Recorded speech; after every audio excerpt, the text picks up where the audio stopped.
paper and fold it in half. And fold it in half again. Fold it in half in lengthways. And twist it up. And twist it up. Until you've got something like this. And now light it on fire. Keep the fire there so that the tissue paper is fully on fire. And now put it in the glass jar we prepared before and seal it using aluminum foil. Make sure it's absolutely closed so that no smog can get out. As you can see, there's already smog in the glass jar, but the whole experiment will take a few minutes. You just have to wait.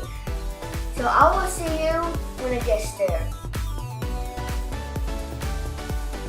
Okay, the glass jar is full of smog now, and the visibility of the glass jar is really bad. So I think that's the end of the video. So if you want to know the science behind it, please go to the description below to know all the sciencey stuff. And if you want to know more science experiments, also check out the description below. And thank you for watching. Bye!